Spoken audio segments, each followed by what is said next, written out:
debates. This is the France 24 debate. We're looking beyond Tahrir Square to Egypt's first election since the fall of Hosni Mubarak. We're chalking up winners and losers with, among other guests, Amr Waked, the actor who is here in our studio for a shoot as well. Yes. Right now you're filming a TV series. Yes. Okay.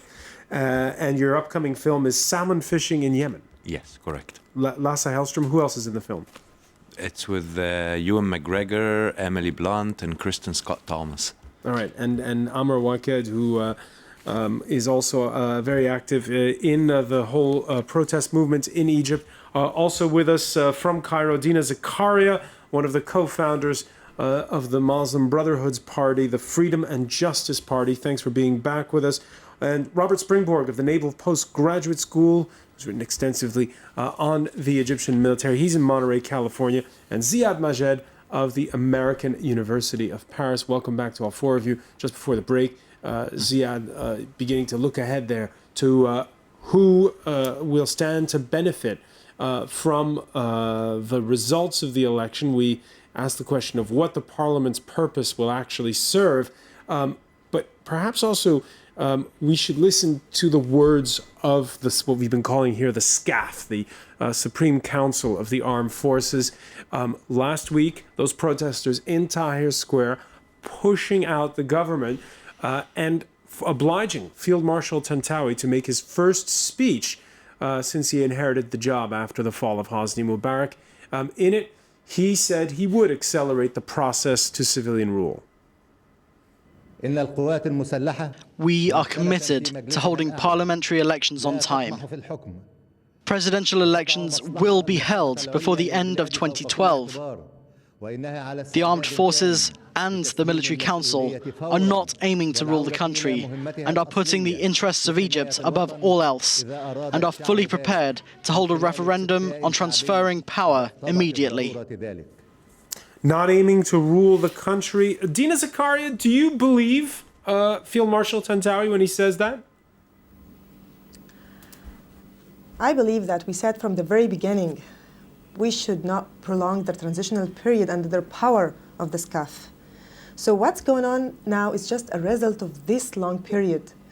I won't say that I have to believe, but I have to say that we have to take the power from them. We don't have any other choice. The Egyptians will not accept any other choice.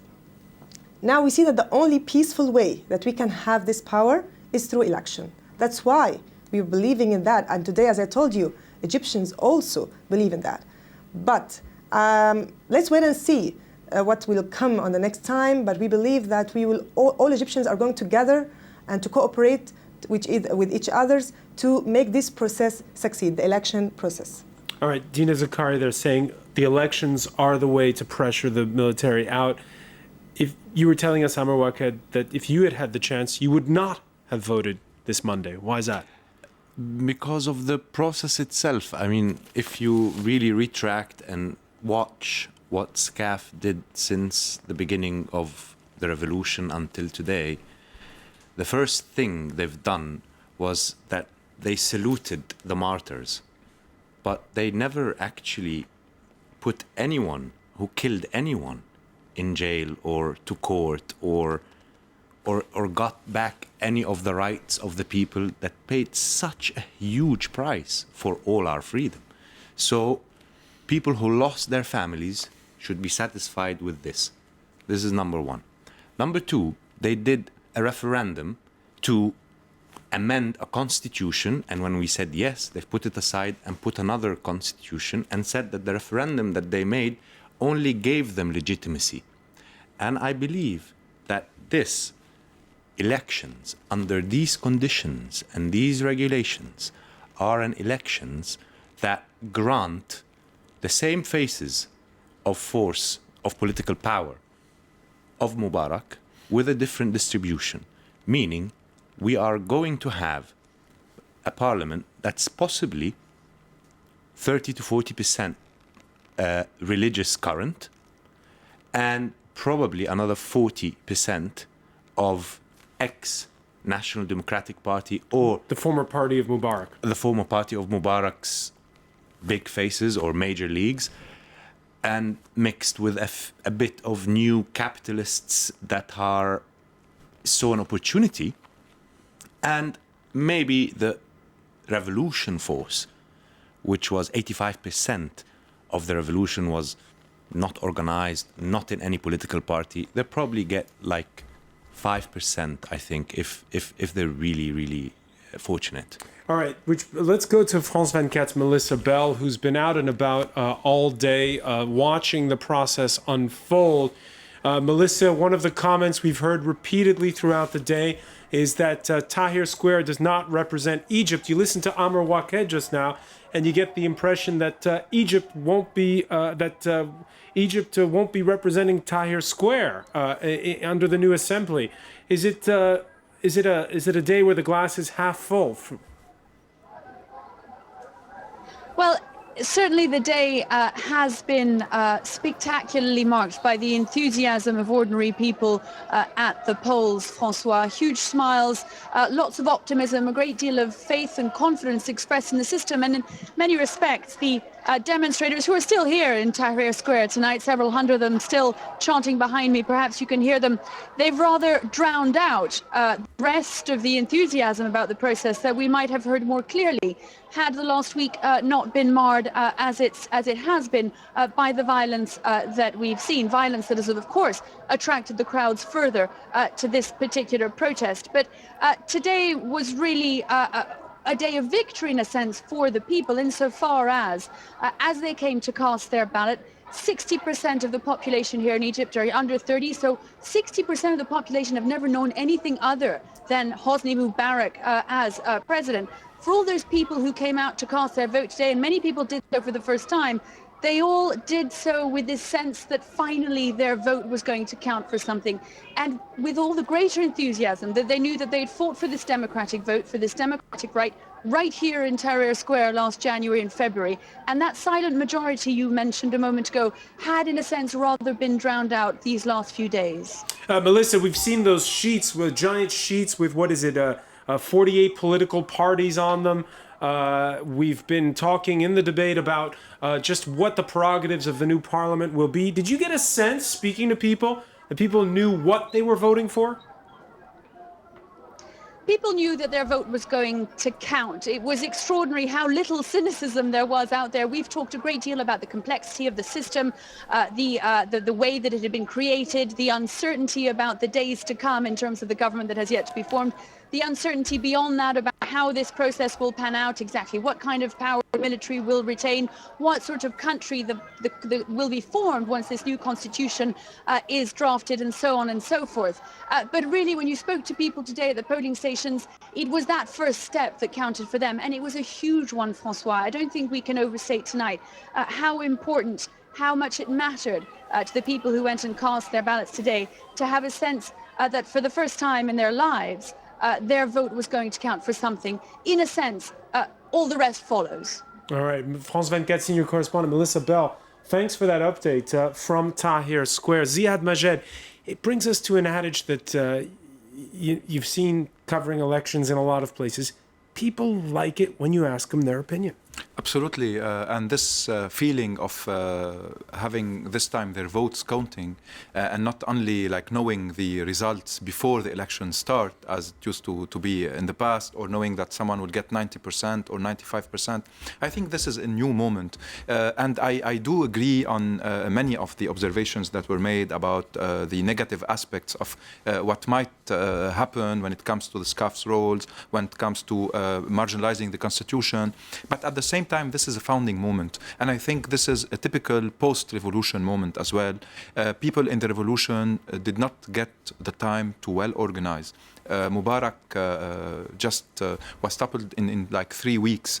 And it was at the same time a kind of an unachieved revolution or a half revolution. Mubarak left. His direct entourage left, but still the political elite that ruled under Mubarak and the military establishment that is in place since 1954 is there. The age average of the SCAF people shows it. Their alliances, their knowledge of how to manipulate the political game proves that they have also experience and they know how things function in Egypt. Nevertheless, even if now the Egyptians are realizing that they are in front of lots of complexities and that compromises might lead to failures, they are still trying either through the street or through the large participation or through the articles. If you follow the Egyptian press, lots of energy, lots of diversity. There is something new in the whole region, and we cannot in the short run evaluate all what might in fact appear in the coming weeks, because it's an ongoing process and the balance of power will always determine how things will go. That's why I really keep optimism for the long run, because things are irreversible and we're seeing it. SCAF, by the way, compromised, or at least was forced to accept many things in the last month because of the demonstrations. Otherwise, they could have tried to keep delaying things, gaining time, preparing alliances, knowing how they can address some issues,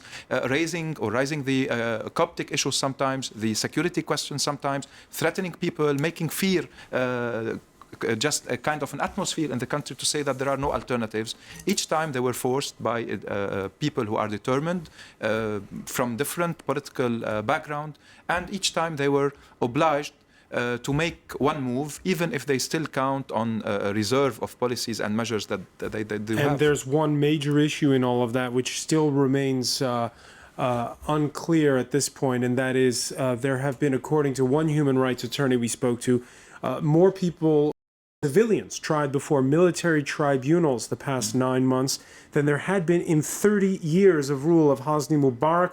We spoke to the father of Michael Nabil, who went on hunger strike in August. He's a blogger in jail for criticizing the military. Here's what his dad had to say. Michael's situation is really serious. His health has deteriorated. I've been asking for more than 2 months for him to be transferred to a private hospital to save his life after being on hunger strike for so long. I've applied to all those responsible, but nobody answers. Robert Springborg, can we expect those civilians being tried before military courts to continue? Well, probably so, because there's no power that would stop them. When Mubarak left, he had personally controlled through his Minister of Interior the various branches of the security forces. What's happened is the military has now taken over direct control of the Ministry of Interior security forces, but it's an uneasy relationship. And that it is uneasy is reflected in the fact that the military is itself using its courts, as opposed to the old state security courts, to try and indeed to intimidate the population. The efforts of both Egyptians and foreigners to stand behind the human rights of Egyptians have met with a very brick wall by the SCAF that essentially stopped all foreign funding being provided by the United States, the European Union, and others to independent human rights organizations that were seeking to protest against these trials. And indeed, the United States government did not stand firmly behind its United States Agency for International Development, that was trying to provide $65 million to human rights organizations and other independent organizations in Egypt, and it backed away. And once Washington had backed away from pressure on the SCAF in that particular way, as well as in others, then the SCAF knew it had a blank check to do whatever it likes. So there is no real pressure now of a direct sort that will cause the SCAF to back away from intimidatory tactics of those who oppose it. And indeed, the paradox of these elections is that it legitimates the SCAF. It doesn't legitimate democracy, it legitimates the SCAF's control of the process. And that process, as it's currently laid out, does not lead to democracy. It leads to the reconsolidation of executive power over a parliament, with the executive most likely more beholden to the SCAF than it is to any other, than he will be to any other single force. So I think the SCAF will continue to behave more or less as it has into the indefinite future. Deena Zakaria, your reaction to what Robert Springborg just said, do you feel as though you might be playing into the hands of the military with this process that leaves them, for now at least, in charge of these issues of law and order? Some even say there's something of a tacit agreement between your organization and the military to press these elections to go forth. You mean that we have alliance with with the SCAF? Critics from sorry, the April 6 your voice movements talk of a tacit understanding, is their wording. Sorry, but your voice is not so clear. Sorry, François. I didn't want to say that from the very beginning of the program. I'm trying to listen so hard, but I'm not sure that I got your point. But I think what you are saying, that we are always accused that we have such kind of agreement with the SCAF. Yes, your reaction to that. Oh, okay. Before the revolution, we were the movement who were always tortured with military power, under the power of Mubarak or Abdel Nasser or so else. So, after the revolution took place, it was at last the chance for all Egyptians to have freedom from this power, to regain our freedom again. So, who can say that? What's the evidence about that? Our history is talking about ourselves, and also our fact. Those who are saying or accusing us of this fact, they are just guessing that things are going like that. But it's not the reality. The reality is that the revolution was done by all Egyptians, and we are part of Egyptians. We are just willing to participate in the next political scene. And we said that from the very beginning, we don't want to manipulate the political scene. We just want to cooperate with others. And now we have national reconciliation for the sake of Egypt, with different 11 or 12 parties right now who doesn't have the Islamic ideology, which means that we are this is our fact. This is our real. So those who are talking about our relationship with the SCAF, I think they're just guessing. They're just speculating, saying their own point of view. Yes, but it's not the truth at all. Give me the evidence for that. We were put in jail before, we were killed because of them. So how now we can just have disagreement with them? I don't think it's something.